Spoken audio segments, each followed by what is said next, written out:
लकड़ी का कटोरा। एक वृद्ध व्यक्ति अपने बहू बेटे के यहाँ शहर रहने गया। उम्र के इस पड़ाव पर वह अत्यंत कमज़ोर हो चुका था। उसके हाथ कांपते थे और दिखाई भी कम देता था। वो एक छोटे से घर में रहते थे।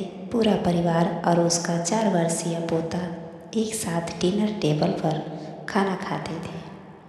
लेकिन वृद्ध होने के कारण उस व्यक्ति को खाने में बड़ी दिक्कत होती थी। कभी मटर के दाने उसकी चम्मच से निकलकर फर्श पे बिखर जाते, तो कभी हाथ से दूध छलककर मेजपोश पर गिर जाता।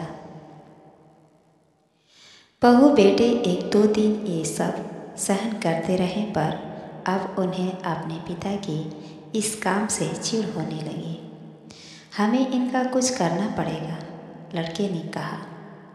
बहू ने भी हाँ में हाँ मिलाई और बोली, आखिर कब तक हम इनकी वजह से अपने खाने का मज़ा किरकिरा करते रहेंगे, और हम इस तरह चीज़ों का नुकसान होते हुए भी नहीं देख सकते। अगले दिन जब खाने का वक्त हुआ तो बेटे ने एक पुरानी मेज को कमरे के कोने में लगा दिया। अब बूढ़े पिता को वही अकेले बैठकर अपना भोजन करना था।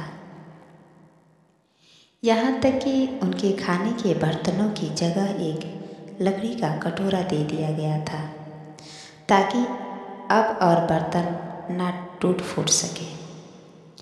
बाकी लोग पहले की तरह ही आराम से बैठकर खाते, और जब कभी कभार उस बुजुर्ग की तरफ देखते तो उनकी आंखों में आंसू दिखाई देते। यह देखकर भी बहू बेटे का मन नहीं पिघलता। वो उनकी छोटी से छोटी गलती पर ढेरों बातें सुना देते। वहाँ बैठा बालक भी यह सब बड़े ध्यान से देखता रहता और अपने में मस्त रहता। एक रात खाने से पहले उस छोटे बालक को उसके माता पिता ने जमीन पर बैठकर कुछ करते हुए देखा। तुम क्या बना रहे हो? पिता ने पूछा।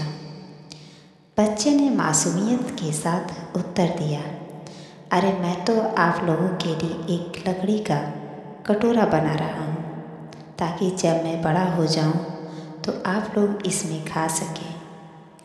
और वह पुनः अपने काम में लग गया।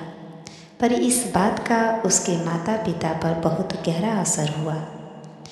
उनके मुंह से एक भी शब्द नहीं निकला और आंखों से आंसू बहने लगे।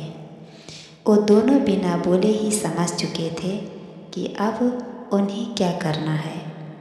उस रात वो अपने बूढ़े पिता को वापस डिनर टेबल पर ले आए और फिर कभी उनके साथ अभद्र व्यवहार नहीं किया।